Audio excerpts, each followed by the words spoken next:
Haleluya, haleluya, puji nama Tuhan. Apa kabarnya saudara hari ini? Yesus Maha Dahsyat, yes. Puji nama Tuhan, kalau kita boleh ada sebagaimana kita ada pada saat ini, itu semua karena kemuliaan Tuhan. Sebelum kita memulai ibadah pagi lawatan Tuhan pada pagi hari ini, mari kita bersatu di dalam doa. Selamat pagi Bapak, selamat pagi Tuhan Yesus, selamat pagi Roh Kudus. Terima kasih kalau kami saat ini boleh bangun dengan semangat dan kekuatan yang baru yang berasal daripadamu ya Bapak. Sebentar kalau sebelum kami melanjutkan aktivitas kami, kiranya Tuhan menyertai kehidupan kami. Kami mau untuk beribadah dalam ibadah pagi lawatan Tuhan pada pagi hari ini. Biarlah Tuhan yang menyertai ibadah ini dari awal, pertengahan, hingga akhirnya. Kalau juga Tuhan berkati untuk pembicara pada pagi hari ini ya Bapak, Tuhan menyertai beliau. Biarlah firman yang disampaikan dapat menguatkan bagi kami semua ya Bapak. Tuhan, kami serahkan kehidupan kami ke dalam tangan-Mu. Hanya dalam nama-Mu kami berdoa mengucap syukur. Haleluya. Amin.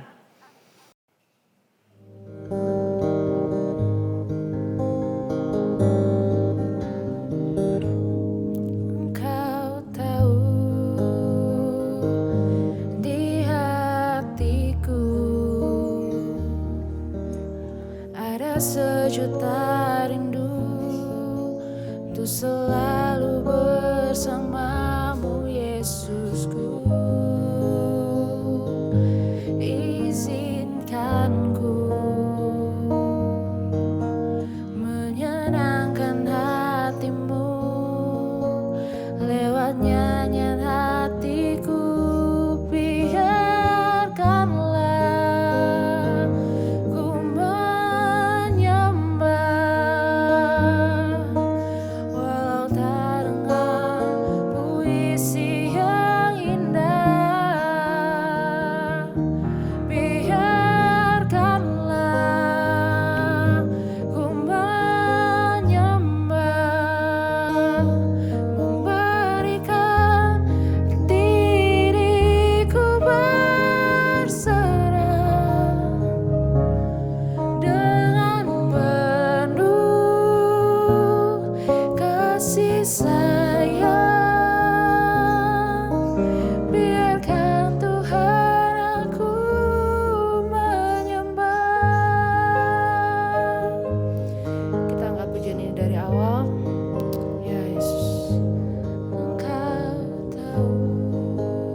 Sejuta rindu untuk selalu bersamamu Yesusku. Izinkan ku menyenangkan hatimu lewat nyanyian hatiku.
Mari Bapak Ibu kita bersatu di dalam doa.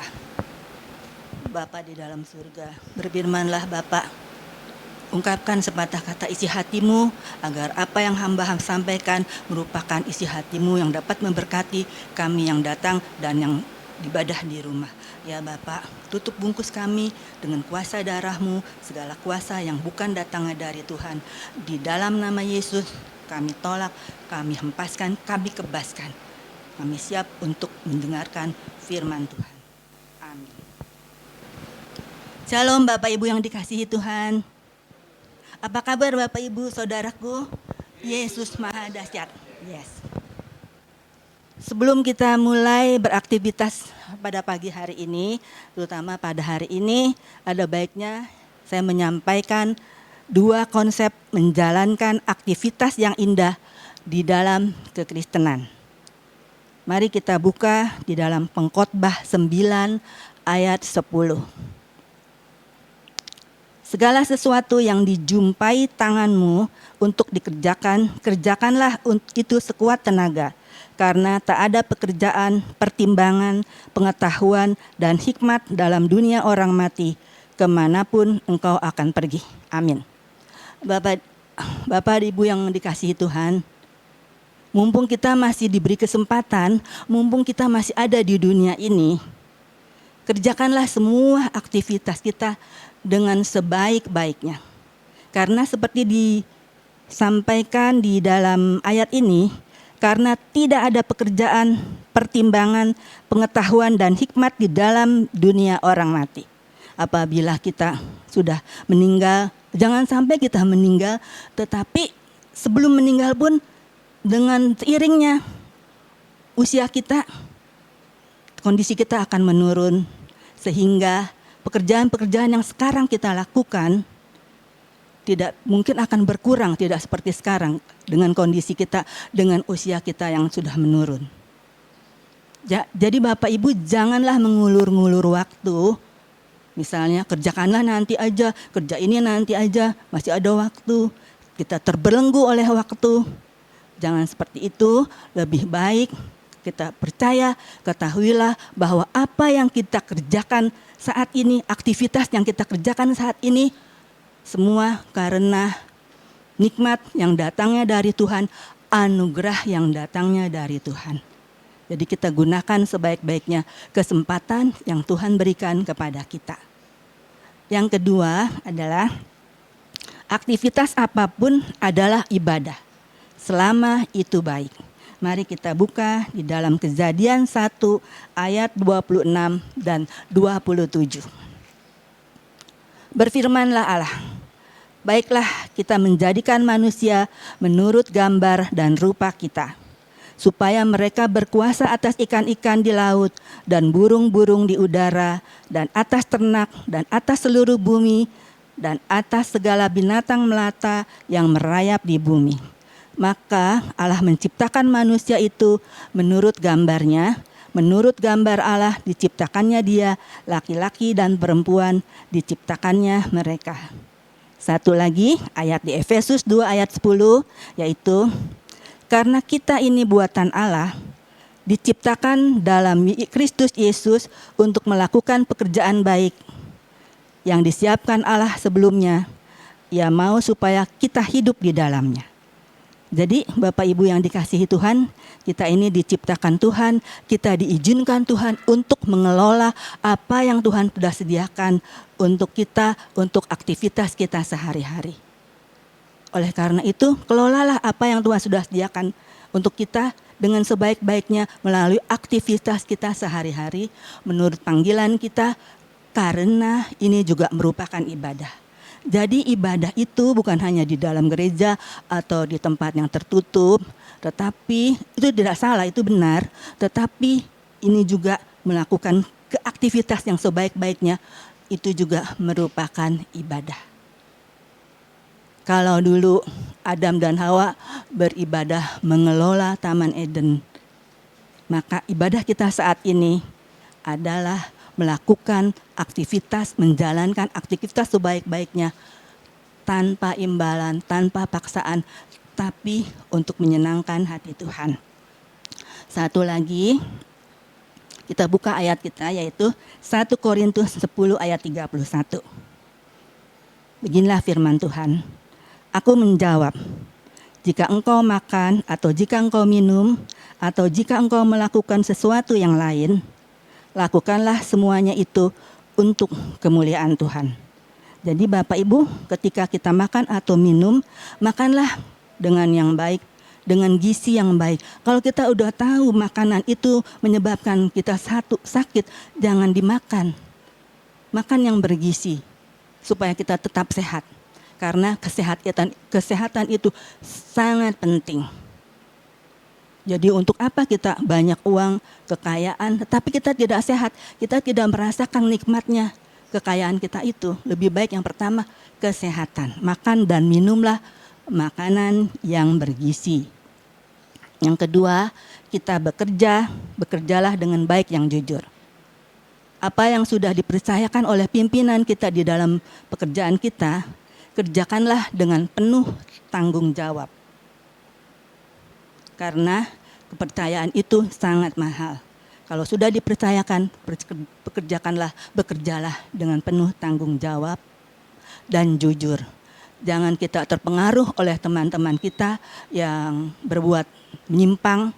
Kita tidak usah ikut-ikutan, tidak terpengaruh. Kita tetap beriman bahwa kita harus kuat, harus jujur di dalam pekerjaan. Tuhan pasti memberkati. Yang ketiga adalah hiduplah dalam bermasyarakat yang baik. Dengan tetangga sebelah rumah kita, dengan tetangga satu RT, kita harus rukun. Karena tetangga adalah saudara kita yang terdekat. Kalau kita ada apa-apa, tetangga kita yang pertama datang, yang menolong. Karena saudara mungkin jauh, setelah dia telepon baru datang, tapi tetangga kita udah datang lebih dulu. Jadi tetangga adalah saudara terdekat kita. Kita harus rukun kepada tetangga. Harus saling berbagi, harus saling menolong. Dan juga hidup bermasyarakat, kita aktif dalam kegiatan bermasyarakat, kegiatan sosial. Jadi Bapak Ibu sekalian, apakah kita sudah melaksanakan semua apa yang aktivitas kita dengan baik? Apakah kita sudah melaksanakan apa yang kita makan, kita kerjakan dan hidup bermasyarakat dengan baik? Semua kembali kepada Bapak dan Ibu, selidikilah dan lakukanlah dengan baik firman ini, karena kita semua hanya untuk menyenangkan Tuhan. Mari kita naikkan satu pujian menyenangkanmu, kita refnya saja 2 kali. Menyenangkanmu, senangkanmu, hanya itu kerinduanku.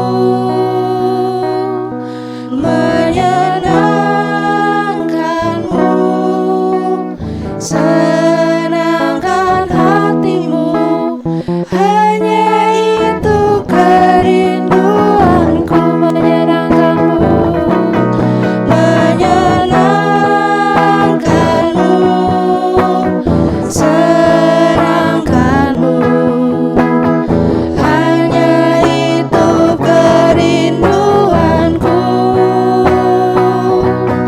Menyenangkanmu, senangkan hatimu, hanya itu kerinduanku.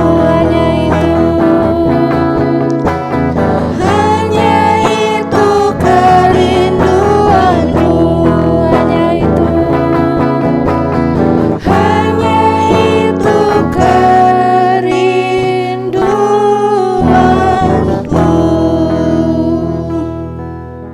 Ya Bapak, benar Bapak, kami selalu mau menyenangkan hatimu. Kami mau melakukan aktivitas kami dengan baik, dengan sungguh-sungguh, dengan penuh tanggung jawab, supaya kami selalu menyenangkan hatimu. Ya Bapak, pimpin kami, tuntun kami, Roh Kudus sertai kami. Terima kasih Bapak atas firman-Mu ini. Di dalam nama Yesus kami telah berdoa dan mengucap syukur. Haleluya. Amin. Bapak Ibu, saya akan sampaikan sedikit warta, yaitu kita akan berjumpa lagi hari Kamis dalam ibadah VIP jam 19.30 secara online.